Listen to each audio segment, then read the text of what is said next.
Hey, listeners, thanks for tuning into the podcast. I just want to take a moment to mention the podcast sponsor, retrogamestore.com.au.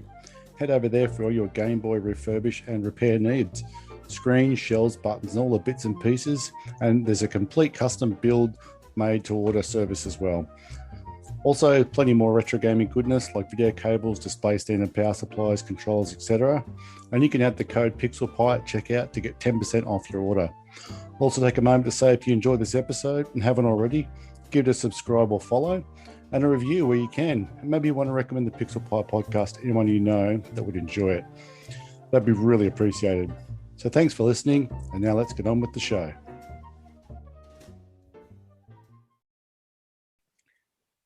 I'm Joseph Tomkins, and you're listening to the Pixel Pie podcast.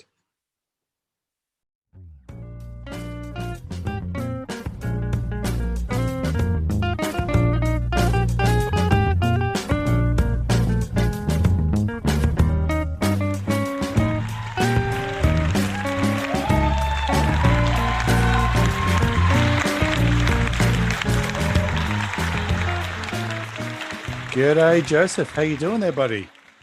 I'm not bad, thank you. How are you? I am very, very well. Thank you for joining me today. I know I kind of I asked you to shuffle around your schedule a bit, and you were like, sure, I got nothing to do on this. Was it Saturday morning there?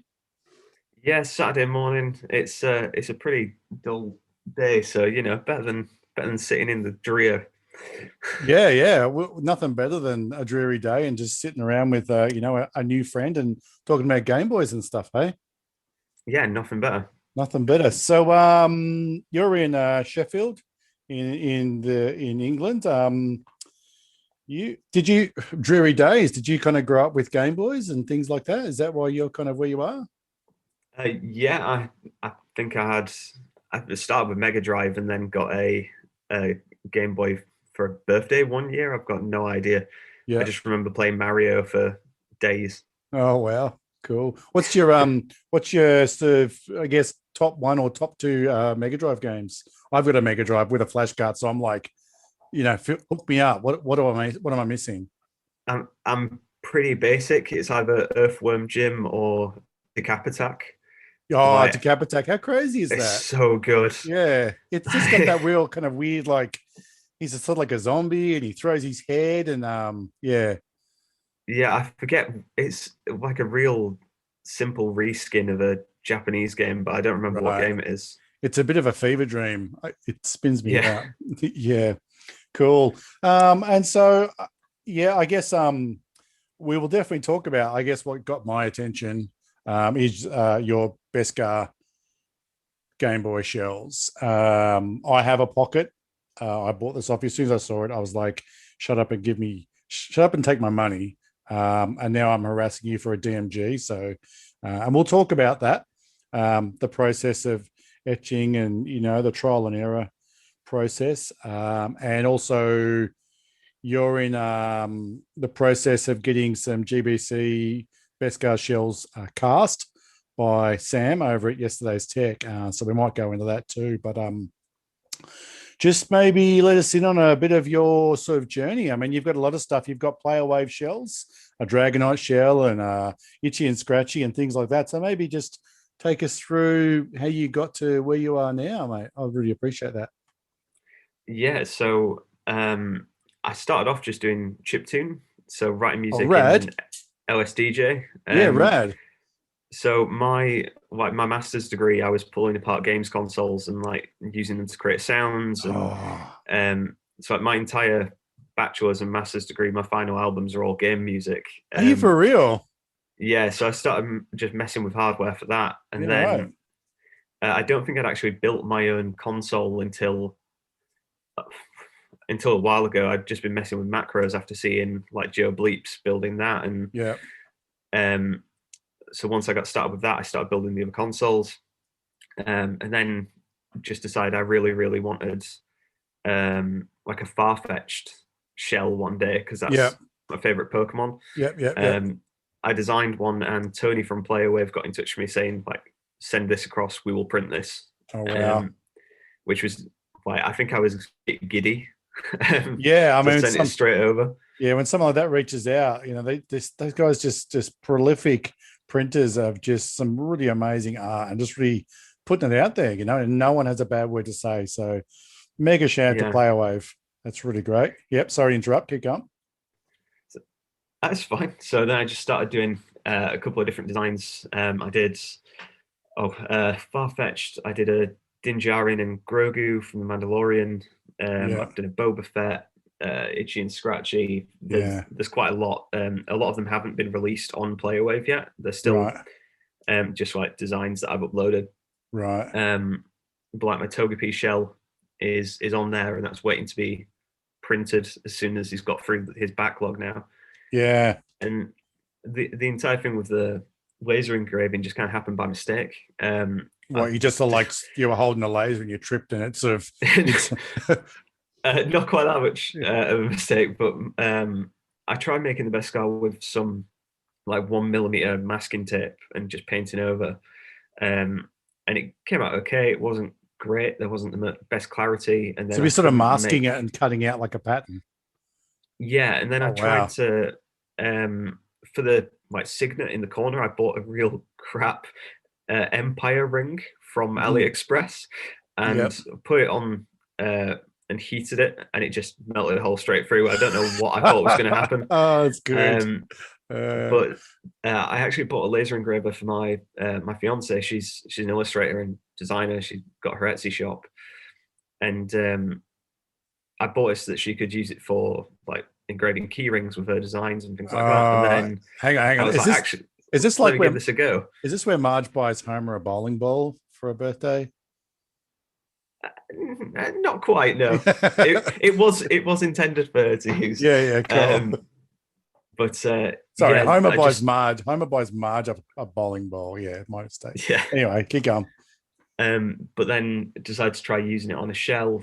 Managed to get, I think it took 5 or 6 attempts to get one that actually showed like all the clarity and the detail. But I've just been messing around with engraved designs for a while. I've got the Beskar, I've done a Typhlosion, Cyndaquil, Charizard, a Death Star. There's a lot of them now. Yeah, it's pretty cool stuff. So what's the process? Like, it looks like you paint the shell, so you create a layer, and then you're sort of using the laser etching to remove some of that, or can you, if you're happy to divulge some of your trade secrets, what's the process? No, that's all patent pending. No, So of course. Sorry. So it's normally there's like gold shells have this like powdered texture coating, so without having to paint them, those ones are really easy to engrave. Right. Because it's non-reflective coating that they've used. I have no idea what it is, but it's that's the one that gets the best clarity. So if I have those, I'll use those. If I don't, I use this company called Spray Bike, and they use actual like metal particles in their paint. So their silver that I use for the Beskar is actually aluminium oxide. Right.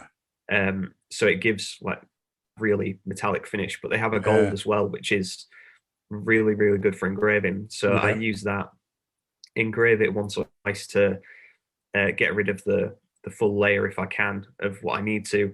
And if it doesn't quite disappear, like with my Iron Man design, I'll go over it with a craft knife and I'll just tidy it up a little bit.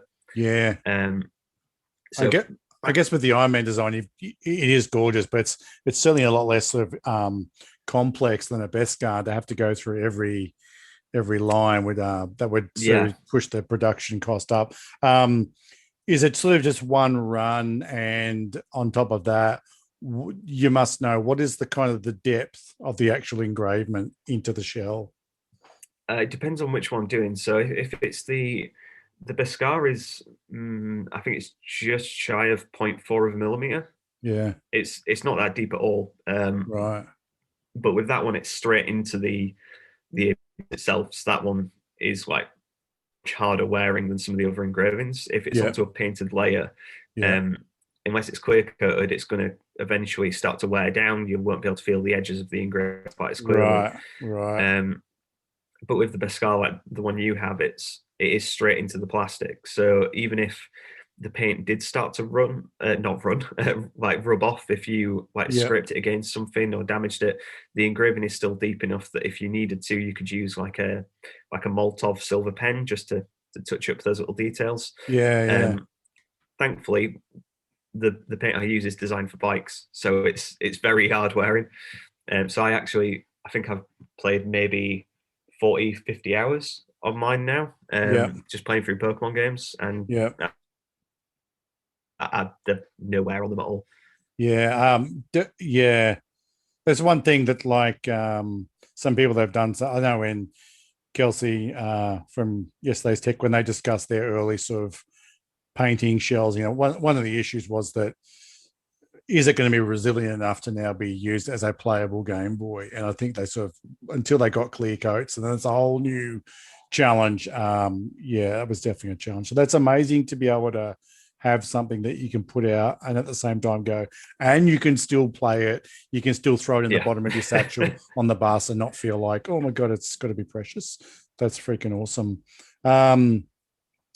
So yeah, I mean, the laser etching, is it, I guess when I was looking, I'm holding the pocket in my hand now because I do that a lot when I'm here at my desk. It's just cool. The pocket shell's flat, so I guess your laser just sort of goes zhoo, zhoo, zhoo, and it goes across it. But when you're doing like, say, like a color that's got a few different curves and stuff, are you having to change up the code or the way it kind of like, I mean, if a laser dwells at a certain point for period X, at intensity Y, with a color, are you still just like running across it, or is it a whole new complexity because it's not a flat surface? Yeah, so with the pockets and with DMGs, with them being that perfectly flat edge, you can literally just measure the distance to the laser. I think mine needs 20 centimeters exactly. So you just measure that distance, say it going, and it'll do as clean as it can all the way across. Right. If you have a Game Boy Color, mine is a pretty cheap laser. It's called Laser Pecker. And rather than being awful. But rather it's than obviously being Chinese, they don't quite understand what Pecker could mean in a Western world.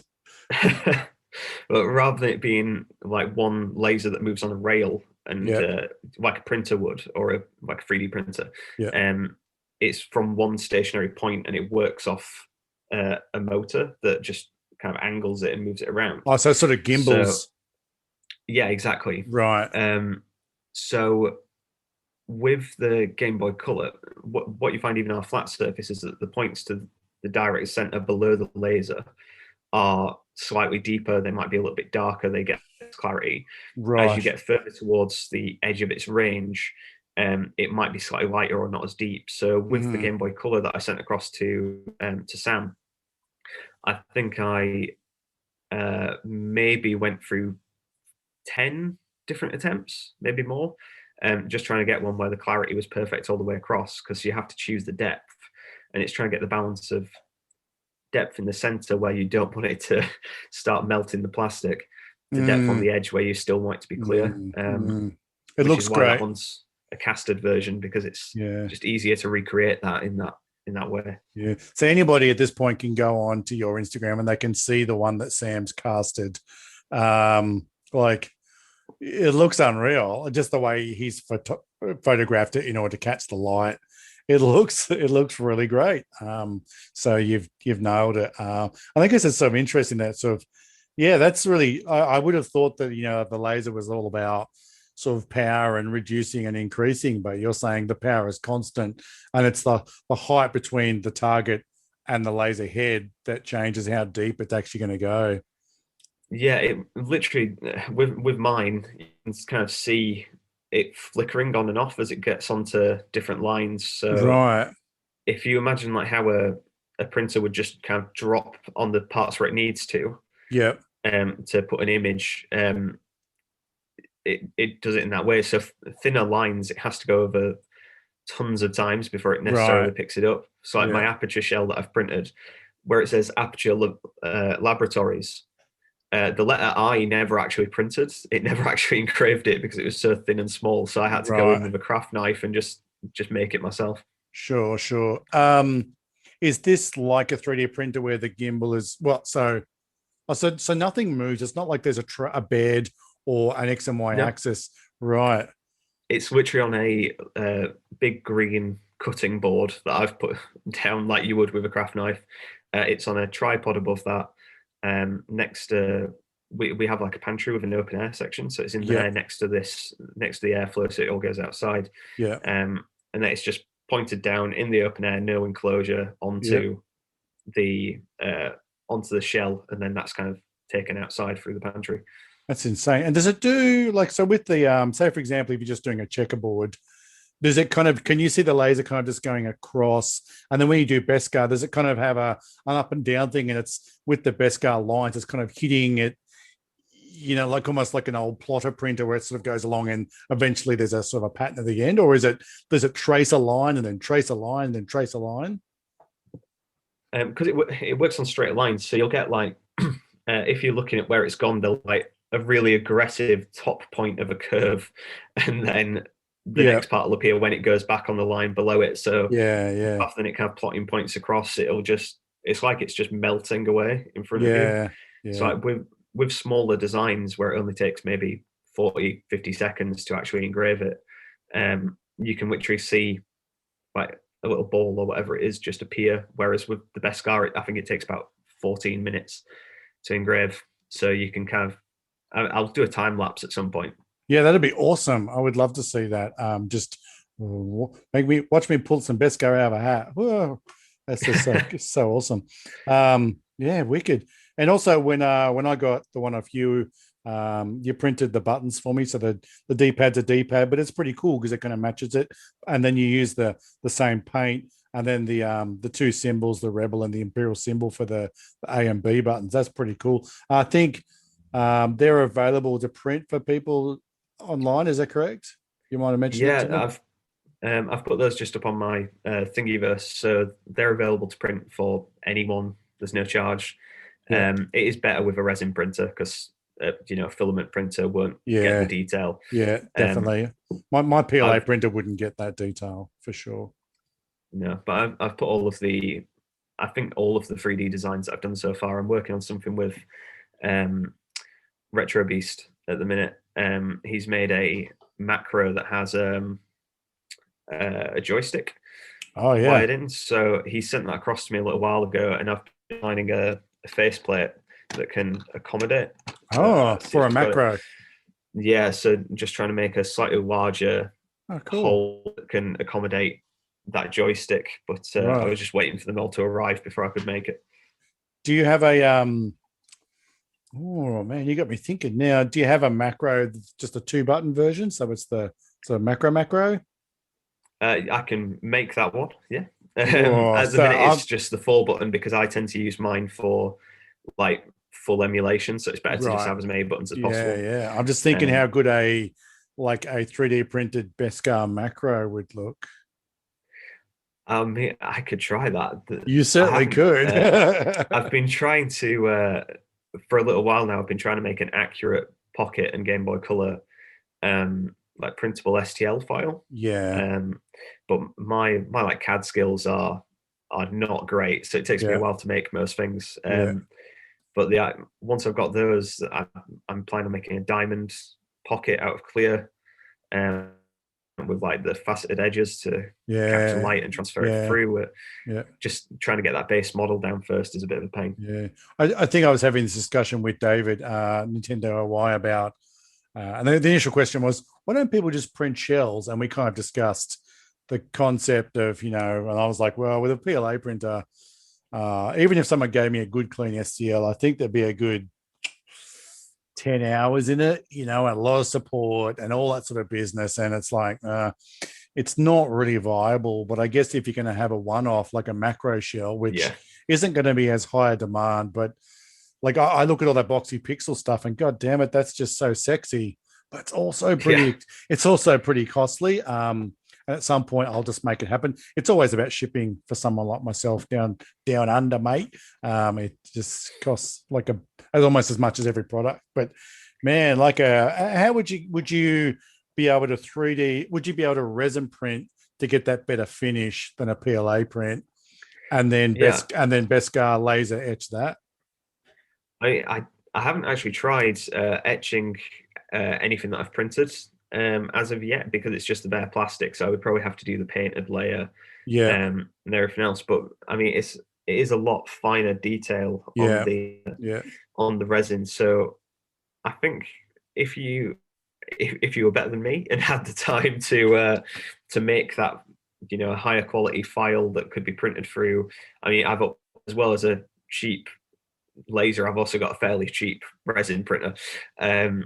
So if you had something that's high quality, then I imagine you'd be able to do it fairly easily. So if I ever get the STL file working, I'll make sure it's available. Yeah, there's a lot to be said for cheap printers though. I've got like a Prusa copy which cost me like $230 Australian, and like I printed a few guides and some like cables, sort of that sort of bike chain to run the cables through, and a couple of like axis adjusters and things like that.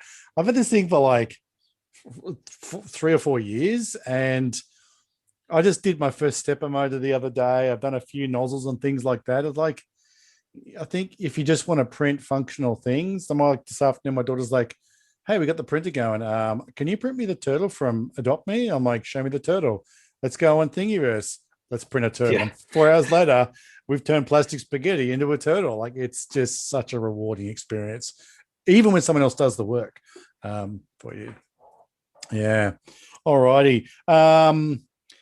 Yeah, your shows that go to Play Away, like these guys, like I said before, they just keep coming up and they just seem to be so positive and just getting things out there. Are you able to sort of give I've asked a few people, but from your experience, the insight on like, I've got this cool thing, I would love to see it in people's homes. What's sort of the process and the way that you've gone about it? So with my, like with the first shell, he got in touch with me. He said that he can print it for me. 'Cause he just liked the design of it. And then after I've got in touch afterwards, he's basically through their website. When you've got in touch with them, once they've made you a creator account, you can then upload your designs, and they kind of sit on the back end until, Yeah. well, there's a hell of a lot of them until Yeah, I'm he sure gets around to everybody's actually like, printing them. "Hey, I've got this Kirby shell." It's like, well, I'll put in a list with 60 other Kirby shells that kind of want to be real. Yeah, so I think because he has the custom option, if you just want to do a one-off, like if you've thought of a really good Yeah. idea that you like yourself, you can just go onto his website, press to purchase a completely custom shell, and then I don't know Right. if you upload the file or if you get in touch with him, but very similar to like Bluish Squirrel, how you would send them the file that you want printed. Um, he can print it through there. So he's actually done the Sheikah Slate charity shell that's up on my Instagram Yeah, at the minute. do want to discuss Um, that. Yeah.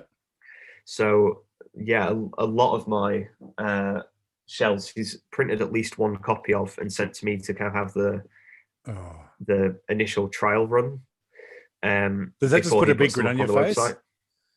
Yeah, I've got so many just on the shelf next to me. It's there's like 20 shells Oh, with wow. different designs on them. Like some of them I keep bugging Sam to make custom buttons for. Like there's a cookie monster and Yeah. his eyes are the buttons. I Oh, desperately want yeah. him to make cookie eyes. Yeah. That's so good. Okay, so yeah, I mean that concept of saying, "I really want this. Can you please print this?" That's pretty rad, huh? Yeah, it's much easier to get in touch. He's very like easy to speak to about it. He'll just have a chat, see what you want to go for, and then get it sorted. I mean, we've done a couple of one-off custom designs. Like I did a Dragonite GBA shell for Game Boy Genie, Yep. and he was making it for. I'm probably gonna get this wrong. It's got a lot of numbers. Kanto Starter 777. Yeah. But he wanted the shell for him for a custom build. So we took part of my Dragonite design that I did for the Game Boy Color, moved it across to the GBA, and then Tony did the one-off print. Mm. Um, but yeah, it's really easy. Yeah, I know the other day when you and I were sort of chatting back and forth about Beskar, and I was sort of talking about GBA would look great, but and then you were sort of like, where do I put the Imperial logo? And you're right, it where the start and select buttons are, it so it doesn't really allow for that kind of, and without the Imperial, it's like, well, this is a cool swirly pattern on your silver GBA. With the color, it kind of looks a bit Damascus steel kind of design, but Yeah. without having I think without the pop culture reference, it's not quite as interesting. So I have actually got a GBA STL file, and my Beskar print is an STL file. So I could probably combine the two and make it so that rather than the speaker grill, you kind of have an open like imperial symbol. You could definitely make that recognizable. Yeah. Yeah, I'll have a play with that and let you know let you know how I go, as well as with the DMG one that you wanted. Sure. Yeah, the DMG. Yeah, I know. I'm Denard, but after looking at the proto that you've done there, where it must have been when you first started, it's painted and then it's done. I'm like, wow, and it has a different sort of in that early with the DMG. It's a bit. I don't know if you'd still do it the same, but it's a bit more sparse, the flow across at the lines and that. So you still know it's Beskar, that's for sure. Yeah.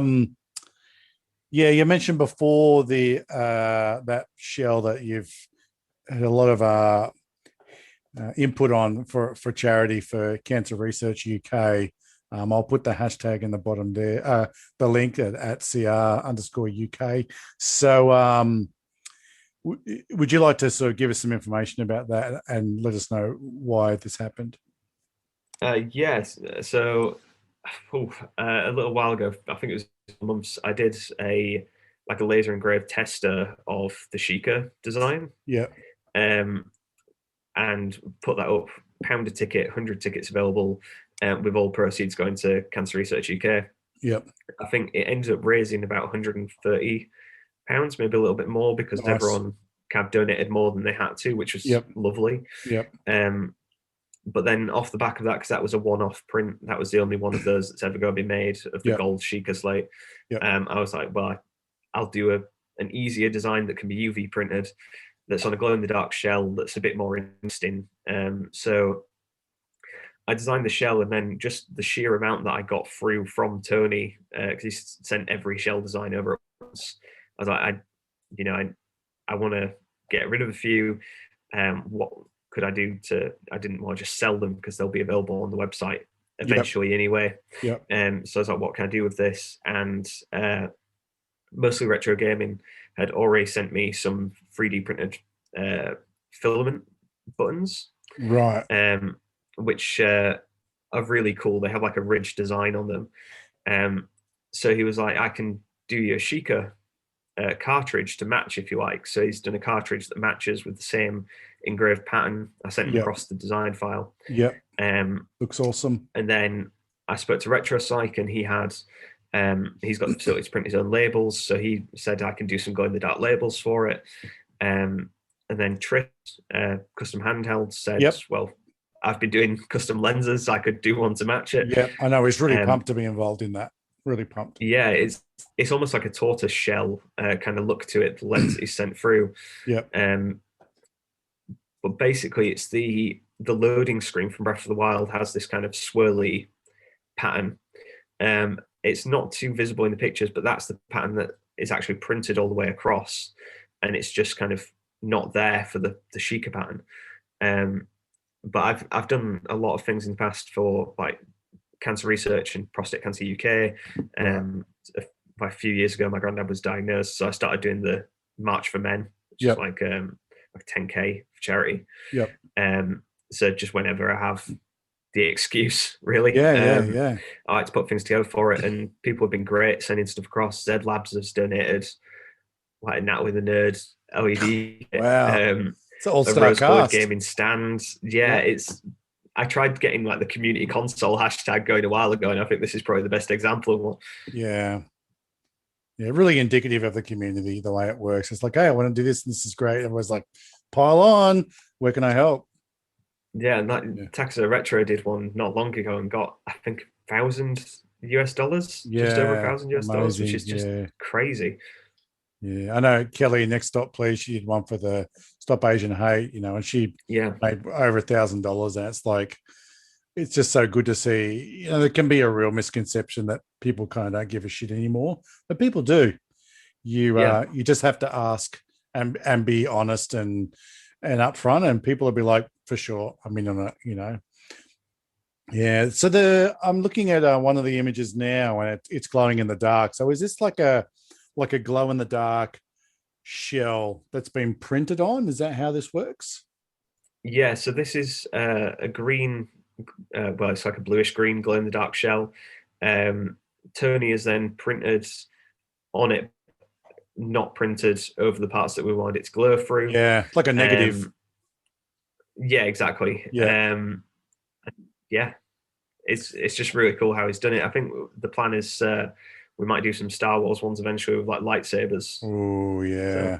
Yeah. And I guess the lens is similar where Tristan's just left the word Game Boy Color as see-through. And so the color of yeah, the shell again is coming through. it do, it Sorry, does go on. actually have like a little.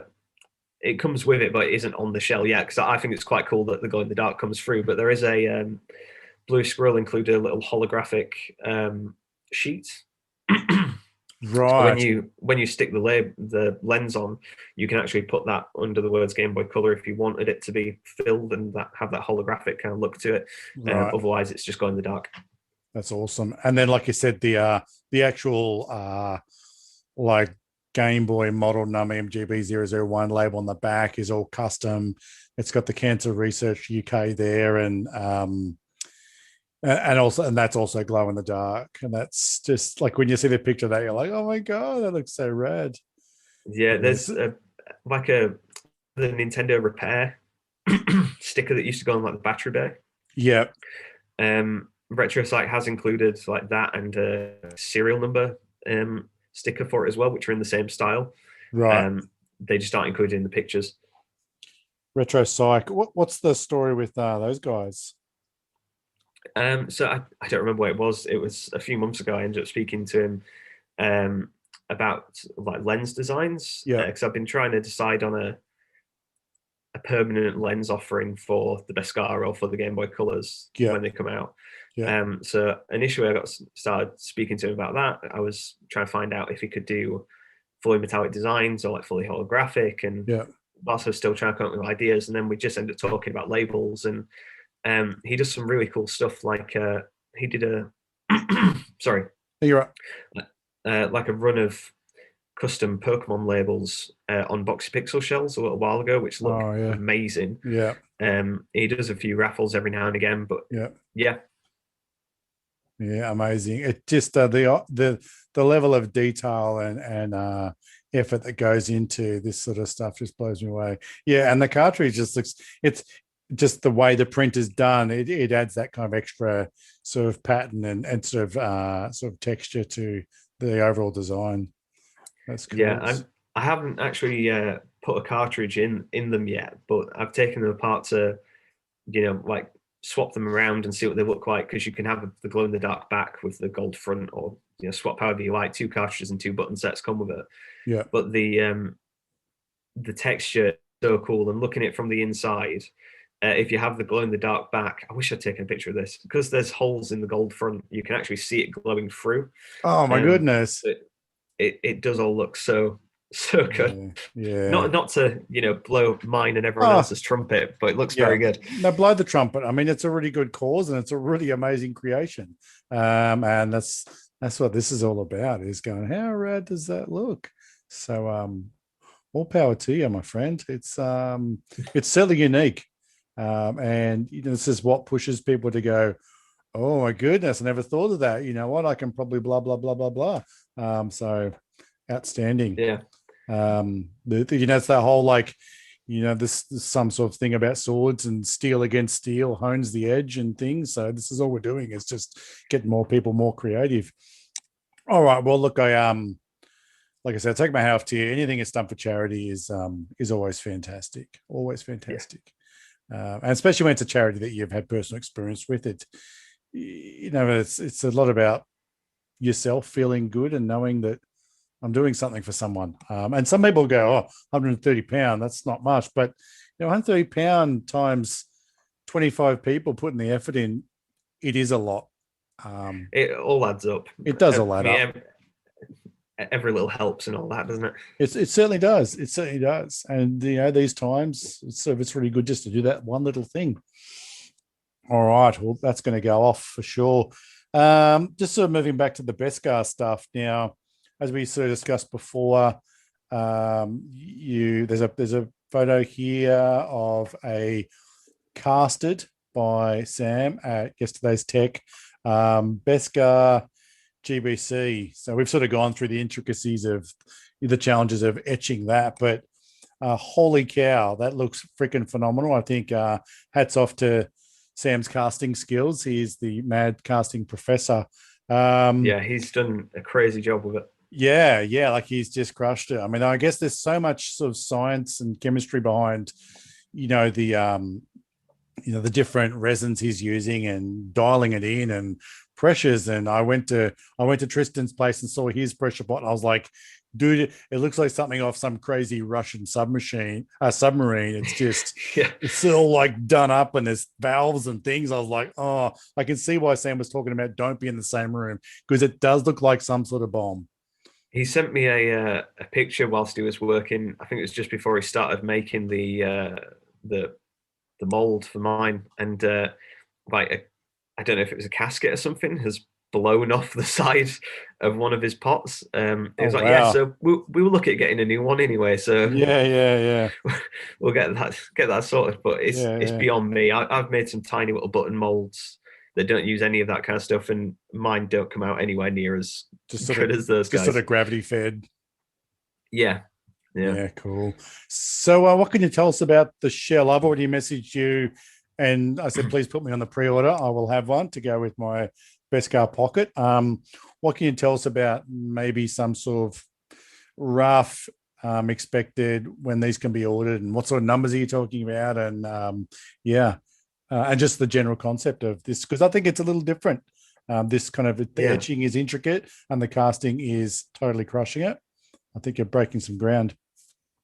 Well, it's going to be a little bit different to the engraved pocket ones. So because this is the negative and Sam can add whatever pigments and whatever things he wants to, we're going for kind of the first one was a little dark, so we're going for a pearlescent silver with all of that holographic pigment thrown in. So there's like little glittery pieces, just to make it a bit different, a bit special, because there will only be a bit sparkly. But there will only be 20 of these, because that's roughly what the mold can make before it starts to deteriorate. Right. So without Sam having to make another one, which takes all of that time and effort, and then cast all of the shells again, because each one of those takes a long time. There will probably only be 20 or so available for it, and they'll all be individually numbered. So I think there's already 6 that are kind of taken now. Yeah, boy. They're all mine. If you want to take kind of a 5, feel free. No, they're not. I wouldn't be so greedy. I'd like to see more people enjoy that. I'll be happy with one. Sorry. Well, the price just because we can't cast the back as well. Well, we could, but it would probably, massively increase the price and be a lot of effort. Yeah. They're going to be coming with just different coloured backs. So those will be whatever I happen to have available. So there'll be red ones, gold, plain silver, black see-through, things like that. And they'll just be sent out with whichever ones we have. It's kind of luck of the draw for those. But each one comes with some of the 3D printed buttons where I do send them out, and those ones will be changed for Game Boy Color as well, because unlike my design that works with pocket and color, the Rebel logo kind of has to be upright. So even though I've made buttons that fit both consoles, if you were to put the pocket designed ones I've made in a Game Boy Color, they would actually be kind of slightly the wrong way up. Yeah. And us OCD types, we can't handle that. It would drive me absolutely mad. But yeah, I think we're kind of hoping, I think the end of May. Ooh, that's soon. Yeah, that'll be when the first kind of 4 or 5 are available. Oh, goodness. So I see you looking around the room. I think you're number 5 on the list. So you should be getting yours fairly quickly. I was just reaching for my checkbook and just feed it to me. Take it. Just take it. We haven't kind of set a final price for it, I think. I think I need to still figure that out with Sam, because we've obviously the production costs, getting it sent out, getting it sent to me and then back out. Unless it's someone purchasing in Australia like yourself, where it would be much easier for Sam to just send it direct. That it's probably going to have to go to the UK and then out to, the States or wherever anyone's buying it from. Yeah, super crazy. Yeah, do you think you'll have a lens sorted by then? I'm not too sure as of yet.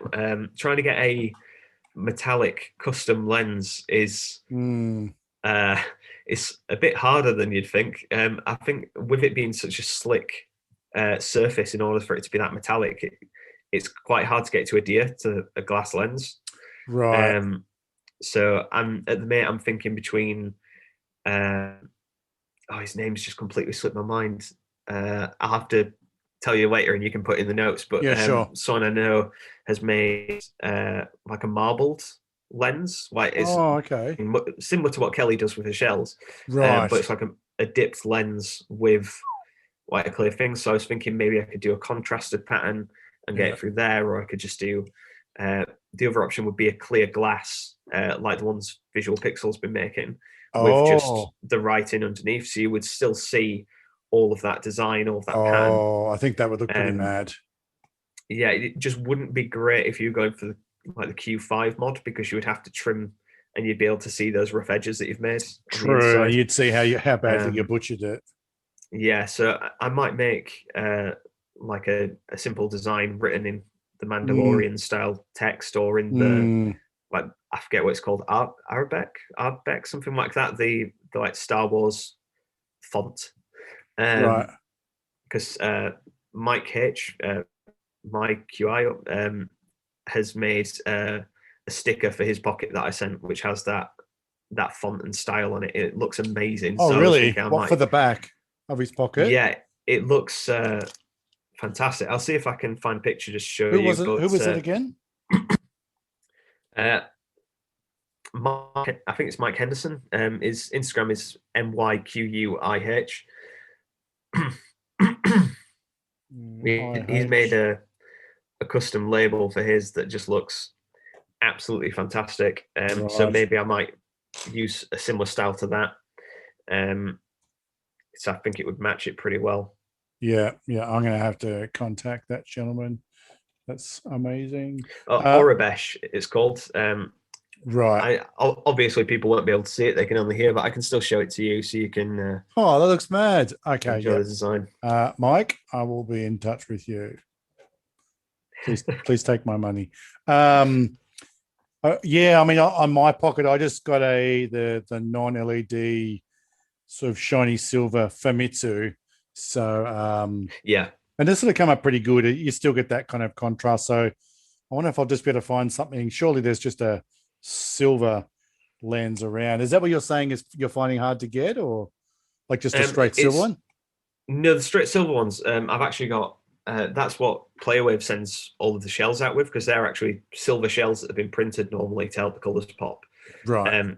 So I've actually got a lot of the plain silver lenses for color, which if I don't find anything else, I'll include those. But it's getting a custom one. Yeah.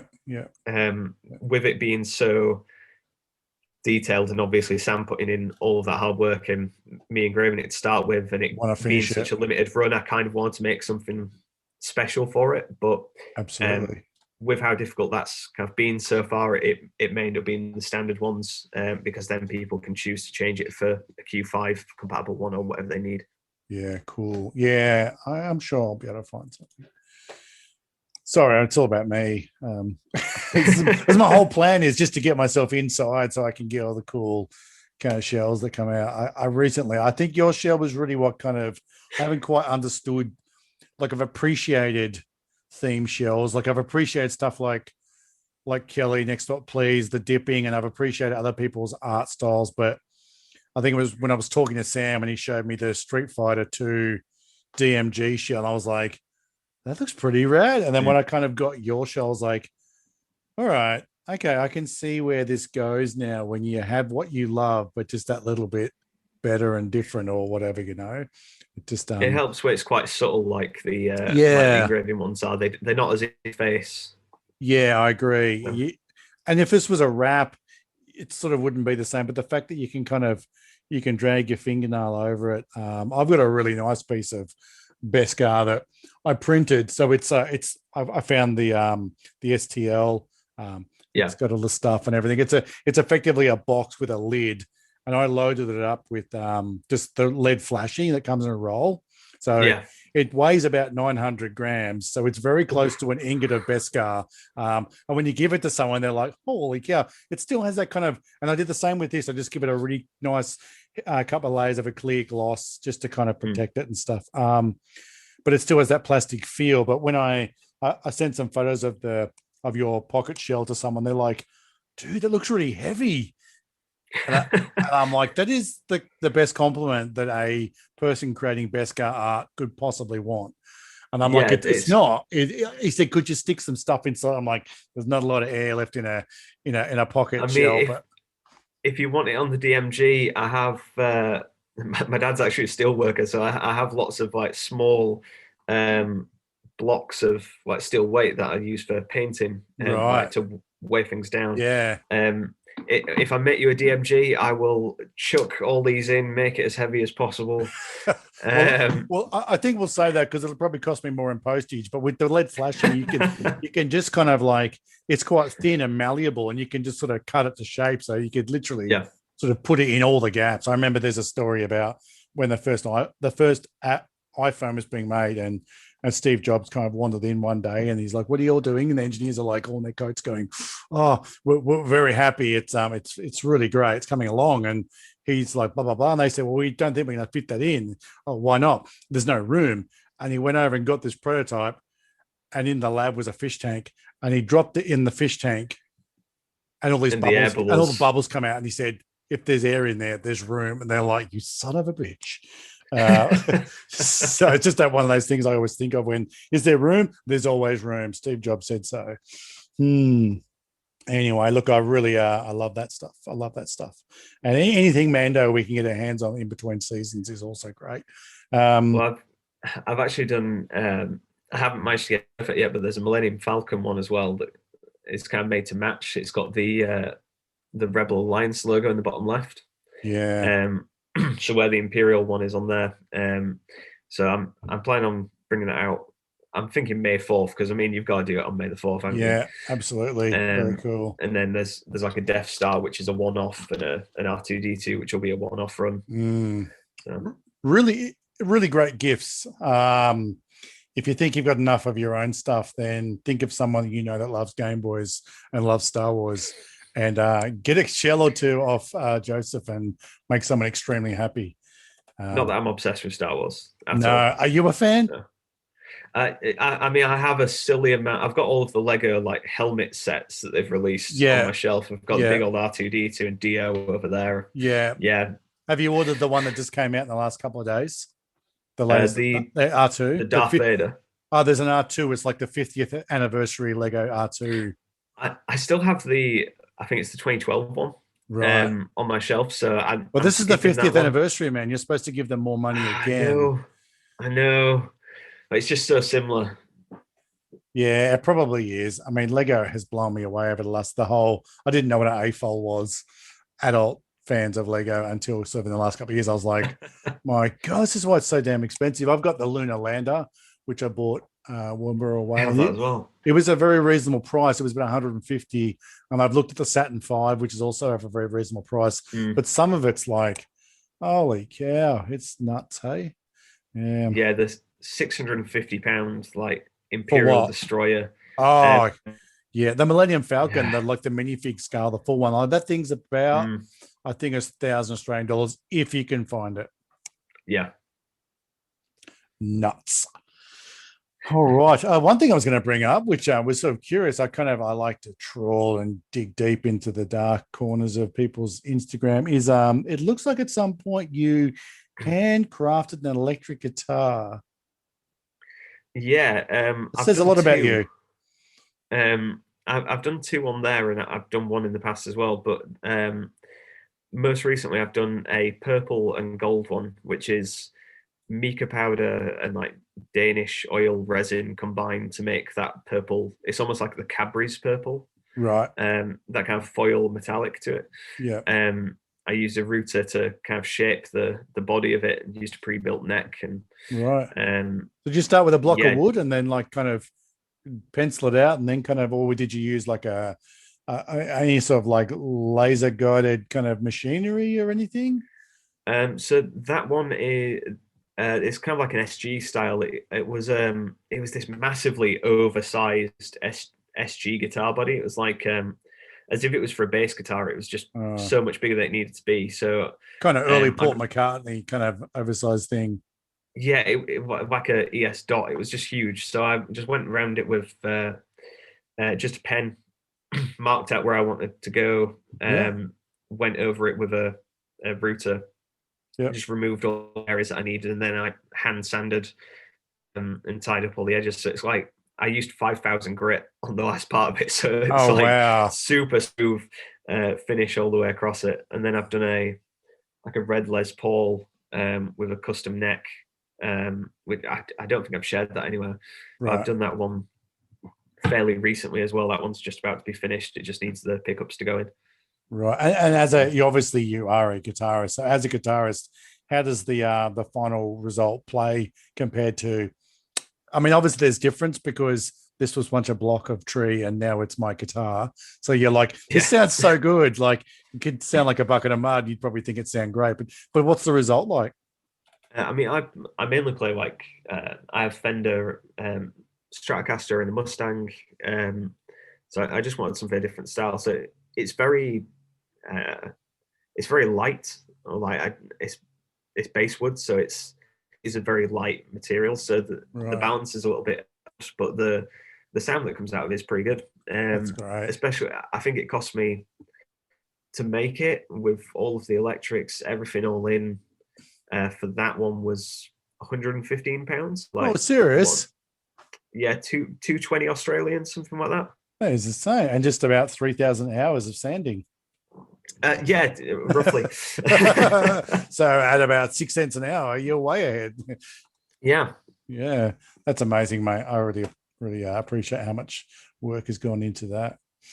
Yeah, is it use it on A recordings? Beg your pardon? Yet to use it on A recordings or anything though. So I don't know how it'll sound doing that. Yeah. So when you say recordings, are you a musician by trade? I wish it was a full-time job, but no, I have 5 or 6 original albums on like Spotify. Fantastic. And Apple Music and everything. So what would we look you up under on Spotify? Just my name. Okay. Joseph Tomkins everywhere. I think I did a chiptune concert last February. It was the first one I'd ever done where I'd performed. Yeah. And Joe Bleeps came because he doesn't live far away, and he came up to me during the show and said that he thought it was quite punk rock that I just used my own name. Okay, yeah. So I've kind of had to stick with it for everything now. I mean, if someone says that you're punk rock for just calling yourself Joseph, I mean that's the most boring name on the planet. Then you're fine, aren't you? Yeah. Yeah, cool. Okay, I meant to ask you more about that, and I'm glad you brought it up. Chip tunes, this 8-bit music, like it's I feel like I almost want to get you on another time at a later date to talk more about that, because I've been looking for someone that can sort of educate me on the intricacies. But let's talk about that for a few minutes on, like, just tell me what the hell's going on, because some people are just like, it's all they do. So, I mean, I've gotten into it quite a lot, but I've never gone into the crazy nitty gritty that some people do. So I started off using a piece of software called Chip Sounds originally, which it basically emulates the sound processors from various consoles. Right. It's not just sort of like sound modules that you sort of slap in and pull from. Yeah. So I started using that in maybe the end of college, beginning of university. Yeah. And started making music with it, and then found out about LSDJ and got a cartridge, and then the learning process for that, kind of having to go through and like sequences where you see it vertically rather than MIDI files or sheet music or things that are a bit more natural to a musician, it is odd making the transition to. So when you say a cartridge, what's the, because I heard about LSDJ and then I started working with a cartridge, because for me, I'm like, I thought, oh, it's just like, Cakewalk or something. We just lay down tracks and here's the sound of an 8-bit blip bloop and here's an 8-bit doot doot. So what's the difference? And then you take the cartridge and put it in a Game Boy and go, that sounds rad. So LSDJ is a piece of software that comes on a cartridge. And you put it in a Game Boy and then use the standard navigation of a Game Boy to go through and say, okay, at this point I want to play a C at this octave for this duration. I want it to have this variation, this like tremolo effect or this effect or the reverb. And then I want it to cut off and this note to start. And it's not as difficult as programming. It's much more systematic and like logic focused rather than music typically being, you just feel it as you play. So yeah, you kind of see it all in a vertical list. If you imagine like 4 columns, like, okay, so this section is called A1. In A1, you have so many notes. And these notes that are going to play in order are these. This is separated into beats. This beat is going to be this note. It's going to last for this long. Yeah, creating little loops and things like that. What I'm envisaging is like Guitar Hero. Sort of. It's kind of laid out like that, but it's as if you were behind the scenes building, pushing the Guitar Hero buttons out. Yeah, yeah. It's quite complex. It takes a while to write things. Like I've done a lot of original music on it, but I think when I perform live, the most popular thing I did, The Witcher. The toss a coin to your Witcher. Sure. And I had that playing through and programming that in to LSDJ using the up down the D-pad, and it took hours. Yeah. That's amazing that you actually do it on the Game Boy. The files are in the computer, and so. When you do it live, are you kind of like, traditionally a DJ is like when it used to be LPs, and then you sort of see them kind of these days, like he's got 2 laptops and he's just sort of dragging loops in and stuff like that, or tracks. How much work is being done at the time at the concert? Or do you kind of just go, boop, and walk away and go, yes, I spent 7,000 hours on the bus to and from work creating this? I've only done one live, like purely chiptune concert. So for mine, because I only had the one Game Boy, because I've normally done studio, if you like. So I'd write one instrument or one set of instruments, record it in, and then record in the other set using the same Game Boy. Right. But when you're doing it live, because my laptop's going to die, so I just have to remaneuver you around the room. No, you're fine. You're fine. So when I performed live, I did bring my laptop in, and I had to have LSDJ running off my Game Boy, and I had it synced to my laptop, which had the pre-recorded drum beats for Mega Drive that I recorded for a couple of my songs. And then parts of it were kind of played mixed as I went. So it's less performing all of the instruments live, and it is more how a DJ would, or like if you ever see someone when they turn turntables, you have to kind of combine the instruments as they go, make sure it's syncing up, and then transition the songs into each other. So I mean, for my first one, that's how it was. But a lot of people will have, say, 20 or 30 loops, and some people use the live function in LSDJ, so they'll create loops and sections which can be have played back whenever they need to, so they can just start one of those sections almost the same way that they'd start a sample or use like a MIDI pad on stage. So quite a few other people do it that way. Her name is just completely gone. Breakbeat Heartbeat performed there as well, and she used an Akai like sample mixed in with her music, which was just amazing to watch. but yeah, it's people do it in a lot of different ways with chiptunes. So there's some people who are super hardcore, and like if you're not using the legit hardware, the legit original method of programming, like your Nobuo Uematsu in the early 90s programming on NES, then you're not doing real chiptune, which I think is kind of bullshit. There's always purists in everything we do, and I guess it's and I guess sometimes those people need to be there to be a certain line in the sand, and then you find either side, and whatever makes you happy and want to show your wife and girlfriend, hey, listen to this, then you're doing it right. And if you're being asked, when you went to the that chiptune festival or concert, how many people were you playing in front of? Not me. I think it was maybe around 40, 40 or 50. Not an absolutely massive size. I think the other stuff I've done before has been in bands like actually playing guitar on stage. So that was like slightly larger audiences than that. But it was a decent size, enough to give me the shakes because I'd not done that style of music on stage before. But yeah, like the other stuff that I've done like rock groups. I've composed classical and then had that recorded by an orchestra. So I've actually written. I'm getting married next month, and I've written the music for. Thank you. I've written the music for my fiance to walk down the aisle to. In 8-bit?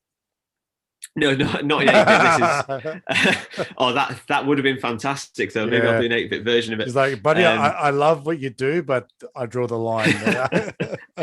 It's like a classical piano lo-fi kind of sound, suitable to a wedding march type. So that's with all of my other stuff on Spotify and everything else. Right. So would you recommend for someone like myself, and maybe like, I'll just find some sort of chiptune 8-bit kind of emulation software I can see on my laptop, and at the end of the day I'm gonna come out with a result that feels like it could be in a Mega Man game? Or would you say that investing in LSDJ and the actual cartridge, you're sitting on the bus or you're on your couch or lunch breaks, are both of them viable ways to get your kind of 8-bit chiptune creation fix? I think like they're both equally valid. If you want to buy, you can't buy like a real LSDJ cartridge anymore, but you can buy the ROM from them, and you can put it on a flash cart, which is what I do because I got to it fairly late. So all of the legit LSDJ cartridges have long since been sold. Oh, fitting.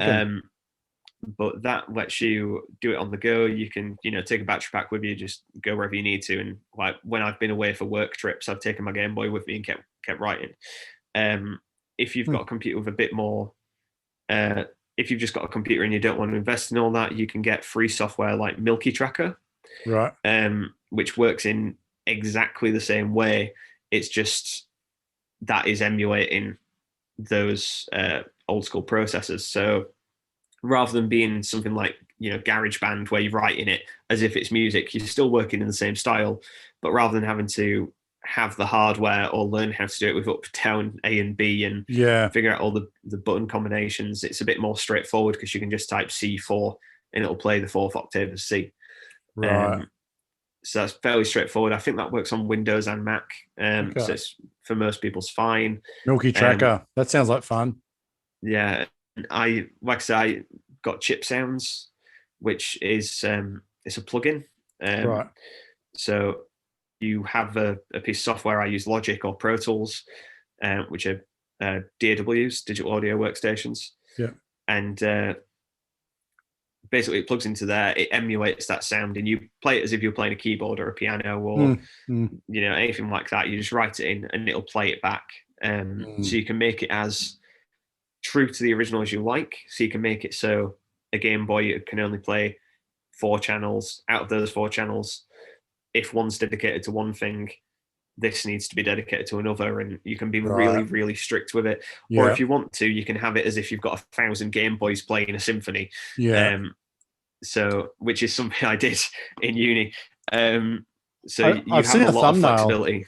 I've seen a thumbnail of a YouTube video. I think a dude's got 100 Game Boys on a wall or something, and And it's just like, oh man, that's going pretty hard. I'm pretty sure he's sort of, doing the entire, 1812 overture on, 100 Game Boys or something like that's. I forget what it's called. I think it's something like Look Mum No PC or something like that. Right. I don't remember, but he does some crazy stuff with like analog hardware. Is that the same guy that has that big machine that basically just drops like ball bearings on guitar strings and stuff, and it's like this huge kind of steampunky looking cogs and wheels and belts, and he just turns it. Yeah. I don't think that's the same guy, but that is so interesting how it works. Like one of those weird, like a Chrono Beast type thing, the ones that walk down the beach just by wind power. And it's just dropping all the balls on strings and stuff. And that, yeah. Wow. Yeah, the engineering involved must be absolutely crazy for that. Precision too, there's like so many points of precision in that. It's bonkers.